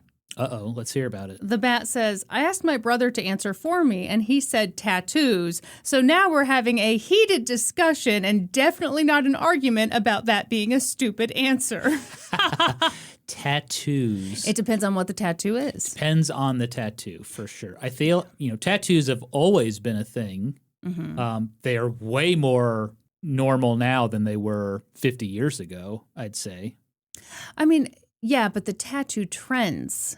Right. So like a tribal tattoo Right. was a fad for a while. Or like the barbed wire tattoo. Oh my gosh. I feel like I've told this story on the podcast before, but the barbed wire tattoo. Okay, if you're a certain age, you know that for a while there, a lot of people got barbed wire around their arms. It was just a thing people did. Yeah. Okay. It was a trend. When my grandfather was in an assisted living facility, my grandmother became very alarmed by the number of people working there who had tattoos because, people with tattoos. And she started talking to one of her friends, I think Vivian or somebody, and they started discussing these scandalous tattoos. And Vivian, who I'm sure had some insider knowledge, let my grandmother know that if someone has a barbed wire tattoo, it's because they have done serious prison time. Vivian knew all the hot takes. And let me tell you, I tried to explain to my grandmother that it had been a trend for a while. Right. That was not the answer she was looking for. No. No. Absolutely not. Your grandmother was pretty horrified when she saw that I had a tattoo. Oh, yes. Yeah, and this was before I had my arm sleeve. Uh-huh. I just had I have one on this arm too. Right. As I was getting this sleeve, whenever we went to your grandma's, I always wore a long sleeve shirt because I wanted to protect her. I think you were trying to protect yourself. That judgment was coming in hot. Two things can be true. Uh-huh, that's right. Few answers of Furby in here. Yeah, Furby was a big man. fad for a while. They were creepy. Yeah, have you ever seen that video of the Furby melting? And it's talking and it starts melting and then the voice is like like a demon. I mean, Furbies were creepy enough on their own. You didn't have to melt it. That's pretty wild. I never had a Furby. Neither did I. Tiffinized has an interesting answer. Not sure if this counts, but I always go see the Wienermobile when it's in town. I have the app that shows where they all are and sends me notifications when one is coming around. Everyone associates me with it. I also have a Wienermobile toy that looks like a Beanie Baby. Tiffinized, we love that for you. Wait, you're not going to critique Tiffinized and say that's not a fad? It's her own personal fad. She's into Wienermobiles right now. I do enjoy seeing the Wienermobile drive by. I think we're seeing some bias. It's like if Norm's super into it, then it's okay. Now, I was not aware there was an app tracking the Wienermobiles. I'm going to have to look into this. Right. Mm-hmm. Well, stockings become a real problem. We have to ban this app. The Wienermobile drivers are in danger. Tiffinized is terrorizing these Wienermobiles. Kristin, you want to read one more? Sure. We have so many answers. This was a great question, if I do say so myself. It truly is. Oh, Head Pig Greaser says Hard Rock Cafe t-shirts. Oh. We've talked about this on an Yes. old-timey podcast. Yes. In the 90s. A freaking Hard Rock Cafe t-shirt was very cool. Yeah. Did you even go anywhere if you didn't come back with the Hard Rock Exactly. Cafe t-shirt? And I've No, told you the did not. story when we were in London. One day on our schedule was we're going to the Hard Rock Cafe. My mom insisted we have to go to the Hard Rock Cafe. Yeah. For a certain generation, it was very important to go to the Hard Rock Cafe and have an expensive and not that great meal. Yeah. Don't question it. Oh, okay. I found the one to end them all. Oh, yeah? What's that? Hop to the E says toe socks.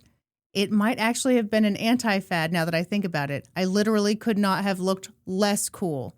Do you remember toe socks? Toe socks? I hated those. I'm going to look this up now. Yeah. Ugh. That's weird. Oh. Yeah, they were a So thing. each toe had its own little... Compartment, yes. Ugh. We hate it. I don't like that one bit. You can still buy them, apparently. I had a friend in high school who wore them, and she always wore like rainbow striped or you Yeah, know. I am seeing the rainbow striped ones here. Yeah, there's nothing subtle about a toe sock. Ugh. That creeps me out. I'm going to close this tab. I don't like that. I have a thing about socks. You know this. Well, you don't like to be touched by someone who's I don't. wearing socks. Right. Not and, like and now I guess I'm just imagining if you wore toe socks Oh, and yeah. touched me, I would be, oof. what would you rather Shivers. experience? Touched by a toe sock, touched by an angel, Touched by Or- a toe sock. or watch a Furby melt? Oh, I would rather watch a Furby melt. Oh, okay. That wasn't even a hard question for you. that, I see. That doesn't bother me watching a Furby melt. Wow, psycho. Kristin, should we wrap up this incredible bonus episode of an old-timey podcast? Let's do it. You know what they say about history, hoes? We always cite our sources. That's right. For this episode, I got my information from a whole mess of sources. Check the show notes. Oh, wow. That's all for this episode. Thank you for listening to an old-timey podcast. Please give us a 5-star review wherever you listen to podcasts. And while you're at it, subscribe. Support us on Patreon. Oh, wait a second. If you're listening to this right now, you Oh, my already are God. doing that. So thank you very much. Well, maybe you could join the Reddit community, r/oldtimey podcast.